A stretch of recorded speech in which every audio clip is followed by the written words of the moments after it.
Hello student, तो अब देखते हैं हमारा एग्जाम्पल नंबर 11। तो ये आपका यहाँ पे क्या है, नीचे यानी आप ये समझो कि ये कि रैशनल फ्रैक्शन है।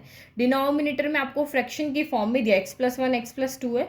तो आप यहाँ पे देखो, जब भी आपको इस तरह से प्रॉपर रैशनल फ्रैक्शन दिया हो, दिमाग में बिठा लो, प्रॉपर रैशनल फ्रैक्शन अगर हमें दिया है तो हम पार्शियल फ्रैक्शन की हेल्प से इनको हम इंटीग्रेट करते हैं। तो पार्शियल फ्रैक्शन कैसे, मैंने लिख दिया, given question is a proper rational fraction है तो हम इसको पार्शियल फ्रैक्शन से सॉल्व करेंगे।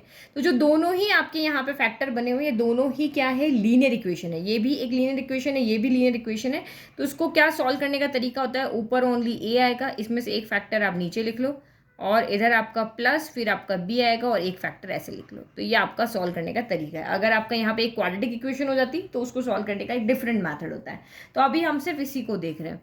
तो ये आपका कितना हो गया, x+1 अपॉन x+1 x+2, क्योंकि हम इसको इंटीग्रेट नहीं कर सकते हैं तो इस मैथड की हेल्प ले रहे हैं। इस मैथड में क्या होता है कि आपको दो वेरिएबल की हेल्प लेनी पड़ती है, ए बी, दो वेरिएबल हम यहाँ पे लेकर के आएंगे, क्योंकि इस क्वेश्चन में भी दो ही वेरिएबल है। क्वाड्रेटिक इक्वेशन है, क्वाड्रेटिक इक्वेशन के लिए दो वेरिएबल चाहिए। तो इसको इसके साथ लिख दिया, इसको साथ लिख दिया। अब इसको सॉल्व करके बस हमें ए बी की वैल्यू लेकर आनी है और यहाँ पुट करनी है। तो एक्चुअल में जो नीचे प्रोडक्ट की फॉर्म में है वो अब सम की फॉर्म में यहाँ पे आ जाएंगे।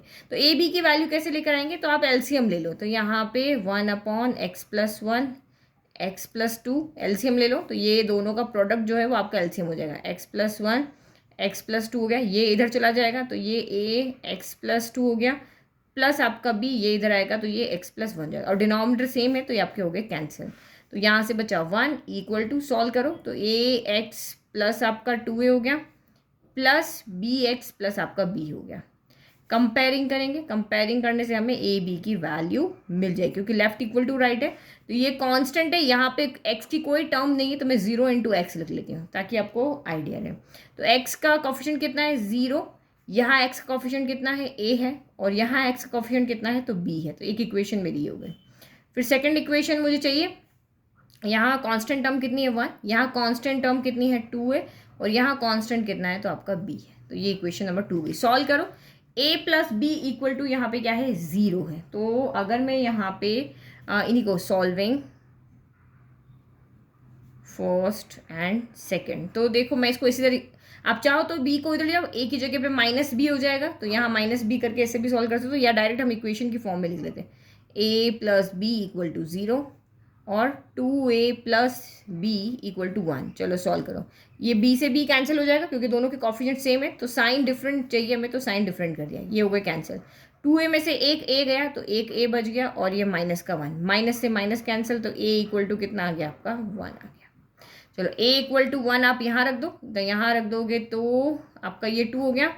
पुटिंग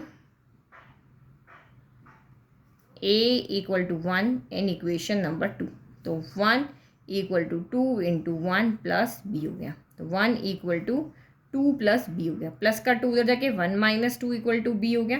तो दिस एम्प्लाइज बी की वैल्यू यहाँ से कितनी आ गई, -1 आ गई। तो चलो ए मिल गया, बी मिल गया, यहाँ पुट कर दो। तो now integration of 1/x+1 x+2 dx equal to integration of, यहीं इन दोनों पे मैंने एक स्टेप खा गई हूँ मैं एक्चुअल में ना, ए की जगह यहाँ 1 रखना है, बी की जगह -1 रखना है, और इंटीग्रेशन हमें बाद में लगाना, तो बट मैंने सीधा कर दिया। ए इक्वल टू 1 है तो यहाँ पे रखो, तो ये कितना हो गया, 1/x+1 dx हो गया। फिर प्लस बी कितना है, -1, तो इस बी की जगह पे आप कितना रख दोगे, -1, तो ये आपका हो गया इंटीग्रेशन ऑफ -1/x+2 dx हो गया। तो प्लस माइनस क्या हो जाएंगे, माइनस, तो 1/x का जो इंटीग्रेशन होता है वही यहाँ पे होगा। तो 1/x का कितना होता है, log x, तो ये हो गया log मॉड्यूलस ऑफ x+1। फिर प्लस माइनस माइनस x+2 का, तो इसका भी ये होगा log modulus of x+2 modulus, plus आपका c हो गया। तो log m minus log n क्या होता है, log m अपॉन है, तो log modulus of x+1 upon x+2 plus आपका c। तो ये this is your final answer. I hope को समझ में आया। अगर समझ में आया तो प्लीज़ चैनल को लाइक शेयर सब्सक्राइब करना ना भूलें। Thank you. और आपको आगे किस तरह के क्वेश्चन चाहिए, क्योंकि पूरी एनसीईआरटी तो मैंने सॉल्व करके अपलोड कर दी है, आपको डिस्क्रिप्शन में मैं आपको सारी प्लेलिस्ट मिल जाएगी। तो उसके अब एग्जाम्पल बच्चों में सॉल्व करूँ, लेकिन उसके अलावा आपको किस तरह की वीडियो चाहिए तो कमेंट बॉक्स में कमेंट करके बताएं।